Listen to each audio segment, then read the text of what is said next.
¿Cómo sabemos si alguien realmente tiene ansiedad, motivación o una capacidad cognitiva determinada? La respuesta no está en la intuición, sino en la medición científica. En psicología, medir significa traducir los pensamientos, las emociones, las conductas y las actitudes en datos que podemos analizar y comparar. Y para lograrlo usamos instrumentos como el test, como el cuestionario y también las escalas construidas con bases teóricas y métodos rigurosos. Mi nombre es Emanuel de Mata y en este video vamos a explorar qué significa medir en psicología y por qué es tan importante para comprender y acompañar mejor a las personas. Los instrumentos son el arsenal tecnológico y metodológico de la psicología científica. Nos permiten evaluar con rigor aspectos como pensamientos, emociones, conductas y actitudes. Y no se trata de simples cuestionarios improvisados. Cada test, cada escala o cada inventario se construye sobre teorías psicológicas que buscan explicar el comportamiento humano y se validan con modelos psicométricos que garantizan confiabilidad y validez. Un buen instrumento convierte las observaciones dispersas en datos claros, comparables y útiles para la práctica profesional. Pensemos, por ejemplo, en el estudio de la personalidad. No basta con decir que alguien parece extrovertido o introvertido, porque la impresión subjetiva es limitada. Para evaluarla científicamente contamos con instrumentos como el Inventario Multifásico de la Personalidad de Minnesota, el MMPI, o el 16PF de Cattell. Estos inventarios transforman las respuestas de una persona en perfiles que reflejan rasgos consistentes de su manera de pensar, sentir y actuar. Así, lo que podría quedarse en una impresión general se convierte en información confiable para comprender mejor a las personas y orientar decisiones en contextos clínicos, educativos o laborales. Pero los instrumentos no funcionan así de manera aislada. Pueden ser parte de una evaluación psicológica más amplia que también incluye la observación, la entrevista y la revisión de antecedentes del caso. Además, son herramientas fundamentales en la investigación científica, en los procesos de reclutamiento y selección de personal y en general en la toma de decisiones en distintos contextos. En todos estos ámbitos, lo importante es que los resultados aporten información válida y confiable para comprender mejor a la persona y actuar de forma justa y fundamentada. El origen de los instrumentos de evaluación psicológica se remonta a la segunda mitad del siglo XIX, cuando la psicología comenzó a consolidarse como una disciplina independiente. Un hito decisivo fue la creación del primer laboratorio de psicología experimental en Alemania, fundado por Wundt, considerado el padre de la psicología moderna. En ese laboratorio se estudiaban los procesos psíquicos básicos con un enfoque experimental. Se usaban cronómetros, estímulos visuales y auditivos para medir con precisión fenómenos como la percepción, la atención o el tiempo de reacción. El objetivo de todos estos experimentos era descubrir las leyes generales del funcionamiento mental, aquello que compartimos todos los seres humanos. Wundt buscaba que la psicología tuviera el mismo estatus que las ciencias naturales. Él pensaba que si podía mostrar que los procesos como la atención o la percepción seguían reglas constantes y medibles, la psicología podía afirmarse como ciencia experimental. Este objetivo permitió que la disciplina dejara de ser mera especulación filosófica y se convirtiera en una ciencia con métodos, instrumentos y resultados observables. Fue así como comenzó la tradición de estudiar la mente con rigor, marcando el inicio del camino hacia los instrumentos de evaluación psicológica. Sin embargo, muy pronto surgió también una nueva inquietud. Figuras como Francis Galton en Inglaterra en 1880 y James McKim Cattell en Estados Unidos en 1890 comenzaron a hacerse otro tipo de preguntas. Por ejemplo, ¿por qué no todos pensamos, sentimos o aprendemos de la misma manera?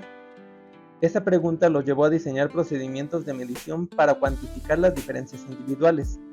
Así aparecieron los primeros tests psicológicos que ya no se centraban en lo que todos compartimos, sino en lo que hace único a cada individuo, es decir, sus capacidades, sus habilidades, sus rasgos particulares. Con Galton y Cattell, la psicología amplió su horizonte. Ya no solo buscaba descubrir las leyes generales de la mente, como lo proponía Wundt, sino también comprender las particularidades de cada persona. De este cambio de perspectiva nacieron los instrumentos de evaluación psicológica, esas herramientas científicas capaces de traducir la diversidad humana en datos objetivos. Pero, ¿qué sería más valioso para comprender al ser humano? ¿Conocer lo que todos compartimos o entender lo que nos hace únicos? Quizá la respuesta esté en reconocer que ambos marcos son necesarios para que una psicología sea científica y al mismo tiempo profundamente humana. Las técnicas psicométricas permiten evaluar rasgos y atributos psicológicos de manera estructurada y estandarizada, atendiendo a criterios como, tal cual, la estandarización, que se refiere a que todos los participantes deben realizar la prueba en las mismas condiciones, es decir, las mismas instrucciones, el mismo tiempo, los mismos criterios de calificación. Por ejemplo, en una prueba de inteligencia, si aplicamos a un grupo y le damos más tiempo que a otro, los resultados no serían comparables entre estos grupos y tampoco serían justos. También hay que saber que los test psicométricos buscan medir rasgos relativamente estables, como por ejemplo la inteligencia o ciertos aspectos de la personalidad. Por ejemplo, si aplicamos hoy un test de razonamiento lógico y lo repetimos un mes después en condiciones similares, los resultados deberían ser consistentes. La objetividad. También en la interpretación de los resultados tenemos que saber que estos no dependen de la opinión del evaluador, sino de fórmulas y normas claras. Por ejemplo, en un inventario de personalidad, la puntuación no se decide porque el psicólogo crea que alguien es extrovertido, sino porque sus respuestas coinciden con criterios estadísticos previamente definidos. Por último, también hay que saber que los resultados solo tienen sentido cuando se comparan con un grupo de referencia. Cada instrumento se aplica previamente a una muestra amplia de población para establecer normas.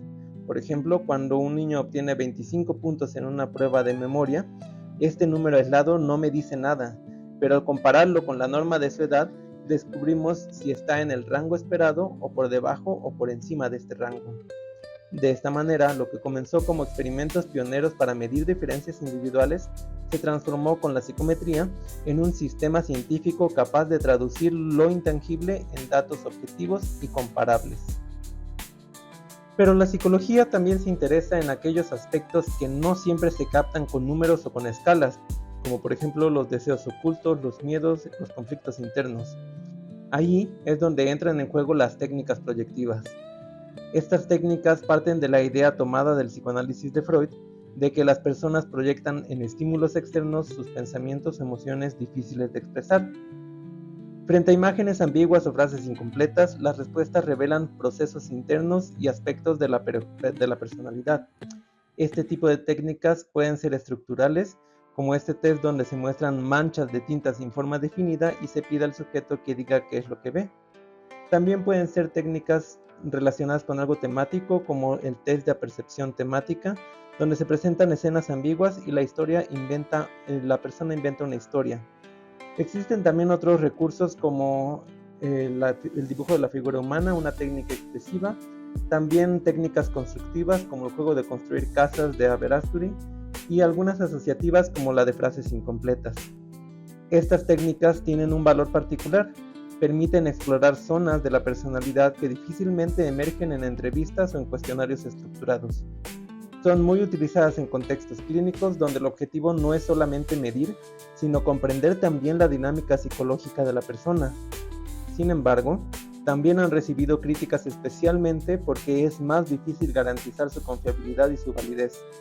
Por eso, su uso requiere de profesionales con formación especializada, capaces de interpretar los resultados con criterio clínico y ético. Las técnicas proyectivas nos recuerdan que la evaluación psicológica no siempre busca números, sino que también puede buscar narrativas, símbolos y significados.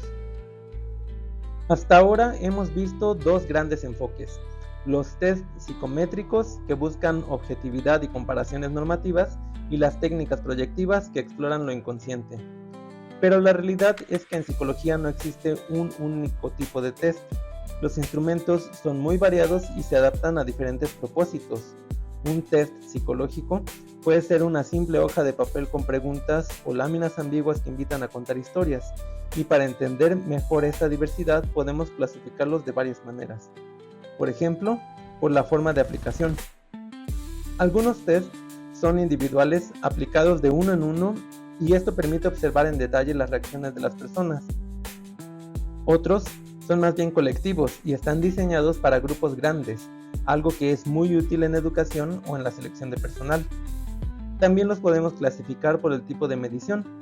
Algunos son psicométricos y cuantifican atributos específicos como la inteligencia o la memoria con procedimientos estandarizados, y otros son proyectivos, que ofrecen una mirada cualitativa, explorando emociones y motivaciones a través de respuestas libres a estímulos ambiguos.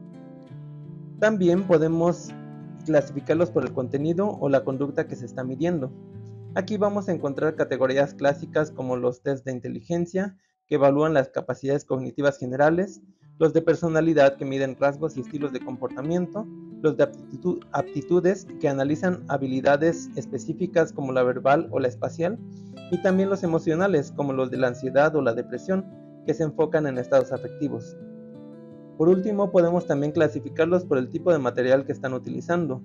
Algunos van a ser simples tests de papel y lápiz donde se marcan opciones o se escriben respuestas, y otros son tests de ejecución, que implican realizar una acción o manipular objetos como en tareas de coordinación visomotora. El valor de un instrumento depende de su adecuación a la pregunta que queremos responder. Elegir bien qué tipo de test aplicar es tan importante como saber interpretarlo después. Estas pruebas psicológicas son un conjunto amplio y variado de herramientas, cada una con fortalezas y limitaciones. Conocer sus clasificaciones nos puede ayudar a usarlos de forma más precisa y ética. También vale decir que los test psicológicos han sido fundamentales para consolidar a la psicología como ciencia y apoyar la práctica clínica, educativa, laboral, etc. Pero estas pruebas no son infalibles, como toda herramienta también tienen limitaciones y han recibido críticas importantes, como las siguientes. Primero hay que saber que el contexto influye. Un test no se responde en el vacío. Factores como el ambiente, el ruido o incluso la actitud del examinador pueden afectar el desempeño del evaluado y comprometer la fiabilidad de los resultados. También podemos criticar la sinceridad de las respuestas. Muchas veces las personas responden influenciadas por la deseabilidad social o incluso intentando falsear las respuestas.